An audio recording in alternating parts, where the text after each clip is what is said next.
पैसा कमाने का तरीका पार्ट 2। मैं Aryan Shukla business advisor YouTube channel business advisor 009 पर आपका स्वागत करता हूं। पिछले भाग में हमने पैसे कमाने के तरीके को थोड़ा सा टच करने का प्रयास किया है।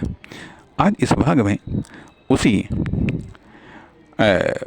विषय को और थोड़ा विस्तार प्रदान करने का प्रयास करते हैं। कहने का अर्थ यह बनता है, इस भाग में हम ये सोचेंगे कि पैसे कमाने के बारे में जो हमारी सीमित सोच है, लिमिटेड थिंकिंग है। लिमिटेड थिंकिंग लिमिटेड लर्निंग करती है, लिमिटेड लर्निंग लिमिटेड वर्क करती है, और लिमिटेड वर्क और अधिक लिमिटेड अर्निंग कर देती है। हमारी न्यूनतम इनकम का शायद यही रूट है। इसलिए हम ये चाहेंगे यदि आपको ज़्यादा पैसा चाहिए तो अपनी सोच को, पैसे कमाने के मामले में अपनी सोच को विस्तृत करना पड़ेगा, व्यापक करना पड़ेगा, बड़ा करना पड़ेगा। हमारी आवश्यकताओं के अनुसार और उपलब्धता के आधार पर हम कभी कभी अपनी सोच को हम सीमित कर देते हैं। लेकिन इच्छाओं, मतलब आवश्यकताओं से ऊपर इच्छाओं और इच्छाओं से ऊपर महत्वाकांक्षाओं तक हमारी सोच को डेवलप होना चाहिए। कहने का अर्थ है कि पैसे की आवश्यकता तो बचपन में ही सिखा दी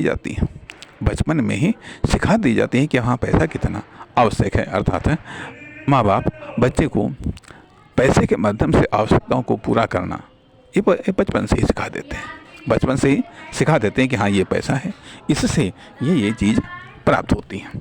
पैसा तो डायरेक्ट उपभोग में नहीं आता।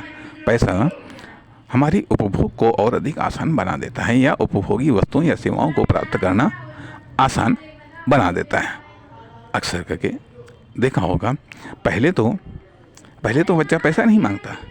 पहले बच्चा जब जन्म लेने के बाद में बच्चे का विकास होता है तो वो पैसा नहीं मांगता, वो वस्तुओं को मांगता है, वो सेवाओं को मांगता है, वो हेल्प को मांगता है। क्या मांगता है?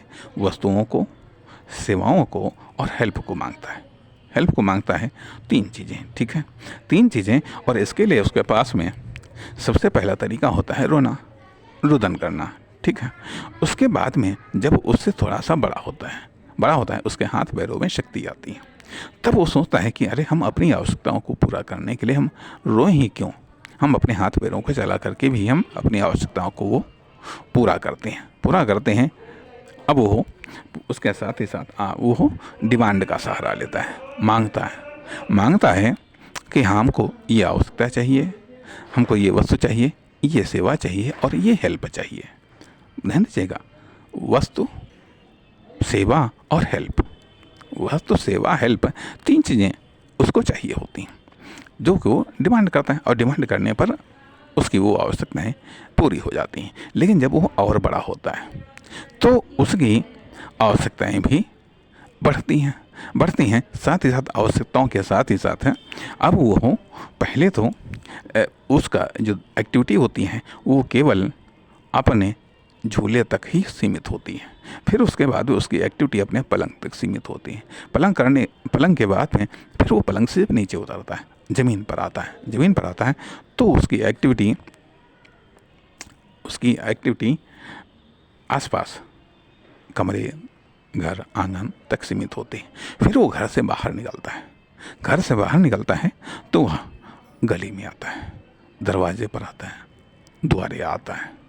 फिर जब वहाँ से और आगे निकलता है तो वहाँ रोड पर आता है, चौराहे पर आता है, और थोड़ा सा आगे निकलता है तो वह मार्केट में आता है, सोसाइटी में आता है, फ्रेंड्स सर्किल और रिलेटिव सर्किल में आता है। फिर वह स्कूल में आता है, औपचारिक स्कूल में आता है। स्कूल से वह कॉलेज में आता है, और कॉलेज से फिर वो सोसाइटी में आता है, फिर वो मार्केट में आता है, और फिर वो घर में आता है।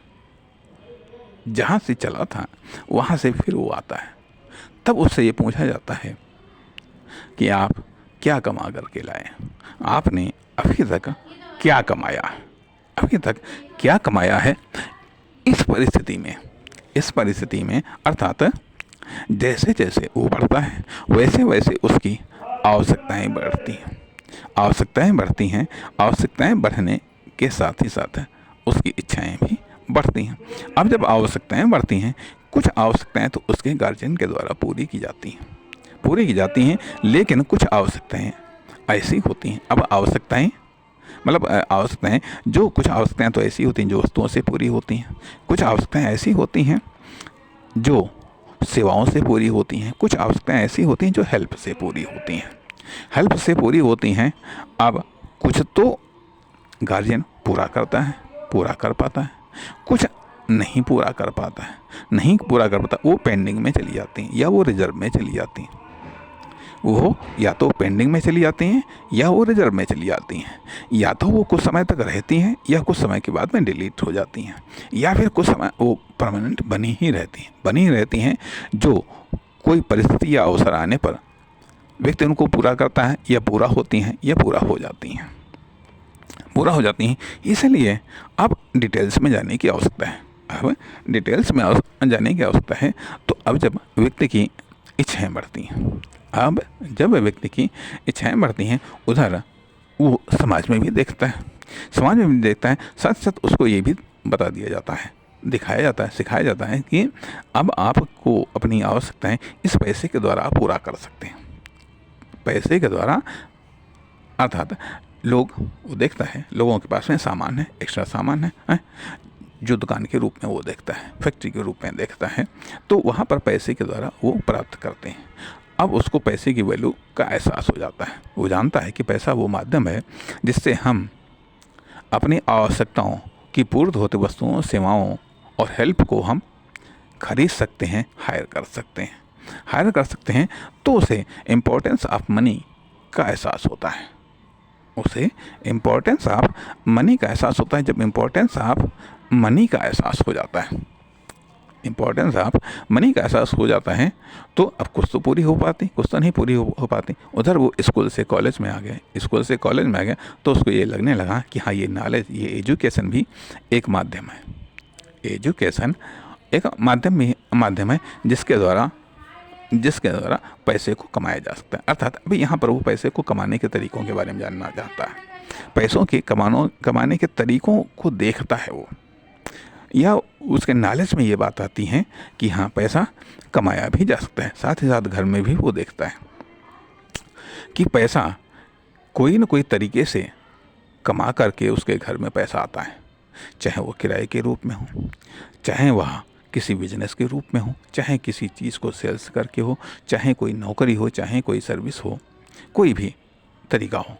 साथ साथ वो ये भी देखता है, कुछ जायज़ भी तरीके हैं, कुछ नाजायज़ भी तरीके हैं, कुछ सही भी हैं, कुछ गलत तरीके भी हैं, जिनको विभिन्न लोग इस्तेमाल करते हैं। समाज में भी कुछ सही लोग हैं, कुछ गलत लोग हैं, कुछ आपराधिक लोग हैं, कुछ ऐसे भी लोग हैं जिनका सम्मान है, जिनको पुरस्कार दिया जाता है।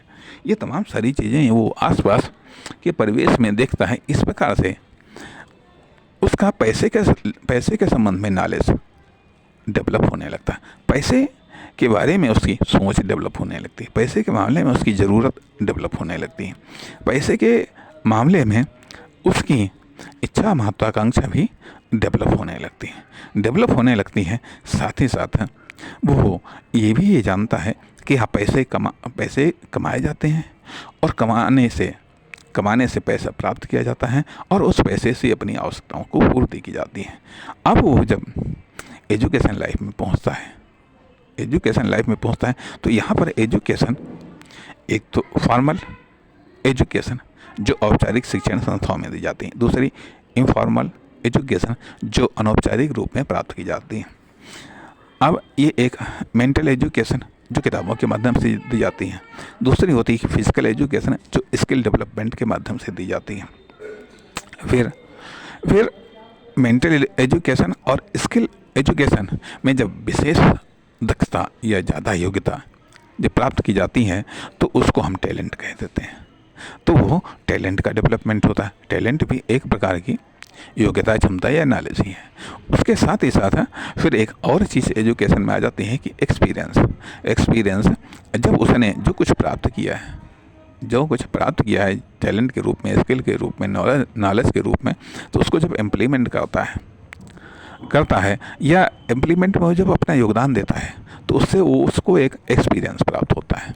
तो एक्सपीरियंस भी एक उच्च स्तरीय नॉलेज है। अब उच्च स्तरीय नॉलेज, अब उस एक्सपीरियंस से या उस एक्सपेरिमेंट से रिजल्ट मिलता है तो उससे रिजल्ट मेकिंग पावर का एहसास होता है, रिजल्ट मेकिंग कैपेसिटी का एहसास होता है। इस प्रकार से वह एक चेंजेस मेथड, वह एक इनोवेशन मेथड, वह एक मैन्युफैक्चरिंग मेथड, वह एक डिस्ट्रीब्यूशन मेथड को जानता है, समझता है, सीखने का प्रयास करता है, सीखता है या उसके नॉलेज में ये मेथड आते हैं। इस प्रकार से ये बात कही जा सकती है कि अब वह धीरे धीरे मनी मेकिंग मेथड को टच करने लगा है। मनी अर्निंग मेथड को धीरे धीरे वो टच करने लगा है या उसके टच में आने लगा है। अब कुछ समय के बाद में होता क्या है कि अब उसको मार्केट में, सोसाइटी में उतार दिया जाता है कि अभी तक तो हमने आप पर इन्वेस्ट किया है, अभी तक तो हमने आपको कमा करके खिलाया है, अभी तक तो हमने आपकी आवश्यकताओं को पूरी की है, अब आपको अपनी आवश्यकताओं को पूरा करना है।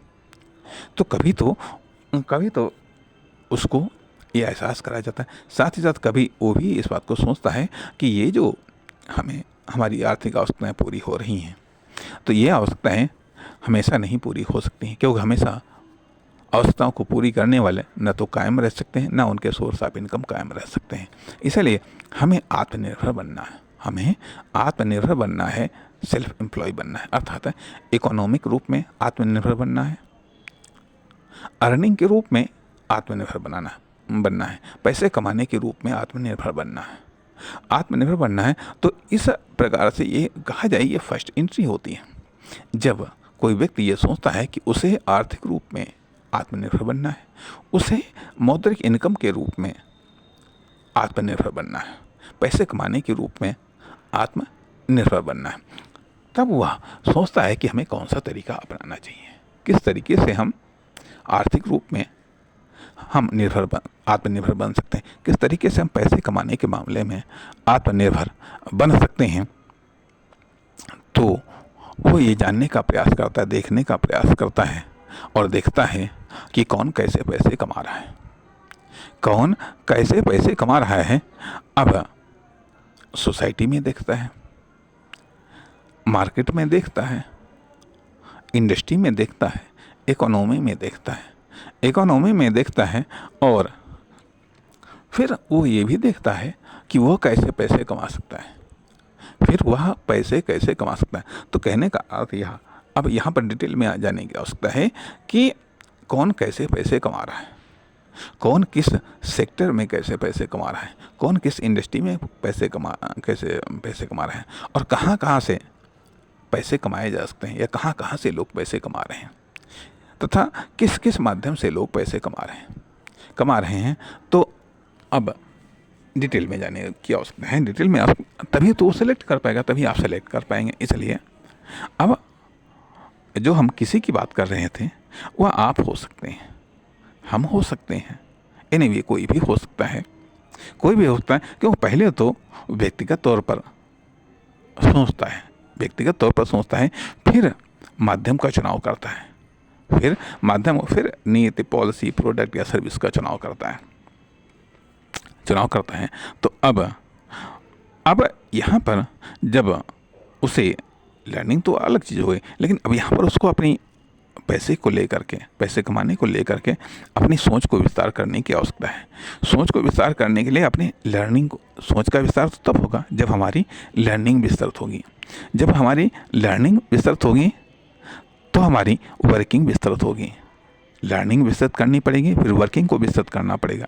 जब वर्किंग को विस्तृत करेंगे तभी तो हमारा एक्सपीरियंस विस्तृत होगा, और जब हमारा एक्सपीरियंस विस्तृत होगा तभी तो हमारी रिजल्ट मेकिंग पावर विस्तृत होगी, और रिजल्ट मेकिंग पावर पर ही हमारी इनकम डिपेंड होती है, हमारी पैसे की आमदनी या हमारी इकोनॉमिक इनकम डिपेंड होती हैं। तो इस प्रकार से ये कह सकते हैं कि विस्तार करने की आवश्यकता है। अपनी पैसे को ले करके जो हमारी सोच है उसको डेवलप करने की आवश्यकता है। तो कौन कौन से तरीके से लोग पैसे कमा रहे हैं लोकल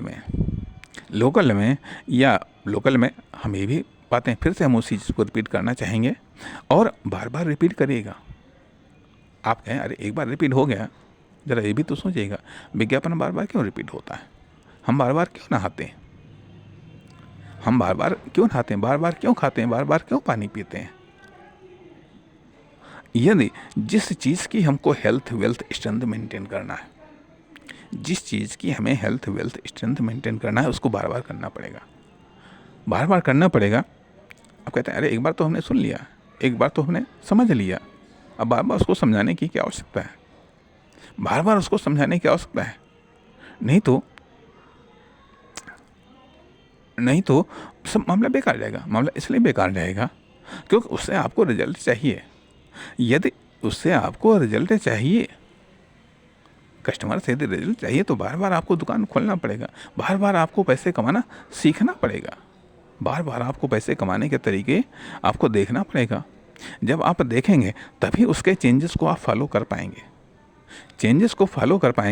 यदि आप कभी कभार देखेंगे, कभी कभार उसको रिपीट करेंगे तो बड़े बड़े चेंजेस आपको दिखाई देंगे, छोटे छोटे चेंजेस कभी भी आपको नहीं दिखाई देंगे। कहने का अर्थ यह मतलब हार्ड वर्क तो दिखाई देगा, स्मार्ट वर्क नहीं दिखाई देगा। हार्ड वर्क दिखाई देगा, स्मार्ट वर्क नहीं दिखाई देगा, या फिर टेक्निकल या माइक्रो वर्क नहीं दिखाई देगा। इसलिए ज़रूरी यह है कि अपना कॉन्सेंट्रेशन मतलब अपना जो ध्यान है पैसे कमाने की विशेषताओं को लेकर के, पैसे कमाने के तरीकों को लेकर के उस पर और अधिक गौर करने की आवश्यकता है कि कौन कौन से तरीके से लोग पैसे कमाते हैं। कोई होटल खोलता है, कोई चाय का होटल खोलता है, कोई बड़ा होटल खोलता है, कोई मिठाई की दुकान खोलता है, कोई कहीं पर पेट्रोल टंकी खुली है, कोई साइकिल की दुकान खोल रहा है, कोई मोटरसाइकिल की दुकान खोल रहा है, कोई साइकिल बना रहा है तो कोई मोटरसाइकिल बना रहा है। अर्थात कहीं पर रिपेयरिंग हो रही है, अर्थात कहीं मोटरसाइकिल की रिपेयरिंग हो रही, कहीं कार जीप बस ट्रैक्टर की रिपेयरिंग हो रही है, कहीं साइकिल की रिपेयरिंग हो रही है, कहीं प्रिपेयरिंग हो रही है, कहीं आदमी को प्रिपेयर किया जा रहा है, स्कूल कॉलेज ट्रेनिंग सेंटर, कहीं पर आदमी हेल्थ को रिपेयर कर रहा है जिम वगैरह में, कहीं पर फसलों का उत्पादन हो रहा है, कहीं पर खेती हो रही है, अर्थात कहीं पर धान गेहूँ चना बोया जा रहा है, कहीं पर गन्ना बोया जा रहा है, कहीं पर फल सब्जी बोए जा रहे हैं, कहीं टमाटर बोए जा रहे हैं, कहीं गोभी, कहीं बैंगन है, तो कहीं आम उगाए जा रहे हैं, कहीं संतरा, कहीं केला। ये सब इतनी विविधताएं क्यों हैं? इसलिए यदि व्यावसायिक विविधताओं को जानना है, इसलिए धन कमाने के तरीकों में जो विविधता है यदि उसको जानना है तो आपको धन कमाने के तरीकों की डिटेल में आपको जानने की आवश्यकता है। धन कमाने के तरीकों की डिटेल में जानने की आवश्यकता है। साथ ही साथ हम ये भी देखते हैं, अरे कहीं कोई गैस चूल्हा बना रहा है, मरम्मत कर रहा है, तो कहने का अर्थ यह बनता है कि एक बात और बताना चाहेंगे कि जैसे जैसे इंडस्ट्री डेवलप होती है वैसे वैसे सेल्स या बिजनेस भी डेवलप होता है, और जैसे जैसे पब्लिक का डेवलपमेंट होता है वैसे वैसे बिजनेस सेल्स या प्रोडक्शन या प्रोडक्ट डेवलप होते हैं। या जैसे जैसे व्यक्ति की इच्छा और महत्वाकांक्षा डेवलप होती है, विकसित होती हैं, उसी तरीके से उसी आधार पर बिजनेस प्रोडक्ट सर्विस उनकी सेल्स ये सब चीज़ें भी डेवलप होती हैं। जब ये सब चीज़ें डेवलप होती हैं तो उसके आधार पर सोसाइटी भी डेवलप होती है। जब सोसाइटी डेवलप होती है तो सोसाइटी में पाए जाने वाले पनपने वाले बिजनेस प्रोडक्ट सर्विस ये भी डेवलप होते हैं, विकसित होते हैं, या नई नई पीढ़ी के आते रहते हैं। सवाल ये भी उठता है कि आखिरकार आपकी जो सोच है, आपकी जो कॉमर्शियल थिंकिंग है, आपकी जो व्यावसायिक थिंकिंग है, आपकी जो इकोनॉमिक थिंकिंग है वो किस पीढ़ी की है? वो कौन सा मॉडल है? कौन सा मॉडल है 18वीं, 17वीं, 19वीं, 20वीं, 21वीं, 22वीं, 23वीं, 24वीं, 25वीं, कौन सी सदी का है? लेटेस्ट है या ओल्ड है या फिर बिल्कुल रिटायर्ड मॉडल है? तो इन सब चीज़ों पर भी निर्भर करता है आपकी इकोनॉमिक अर्निंग। अर्थात ये सब डिटेल में ज्ञान की आवश्यकता है, ज्ञान की वृद्धि की भी आवश्यकता है। देखा ये जाए कि हो सकता है कहीं पर ये लगे ये तो सब एडवाइस है, लेकिन नहीं, ये एडवाइस हो भी सकती है, नहीं भी हो सकती है, लेकिन कम से कम नॉलेज तो है। नॉलेज तो है। अरे जिसके बारे में आप नॉलेज इकट्ठा करेंगे, स्वाभाविक बात है पकड़ उसी के बारे में बनेगी, पकड़ उसी के बारे में बनेगी। इसलिए हो सकता है अव्यवस्थित हो, अव्यवस्थित को व्यवस्थित करना ही एक कला है, आर्ट है, तरीका है। इसलिए कब कहाँ पर किससे क्या हो जाए इस इकोनॉमिक वर्ल्ड में, कौन क्या कर जाए इस कॉमर्शियल वर्ल्ड में, अनिश्चित है। इसलिए यहाँ पर इस भाग को भी हम यहीं पर विराम देना चाहेंगे। तब तक नमस्कार, फिर मिलेंगे एक और नई विचारधारा के साथ।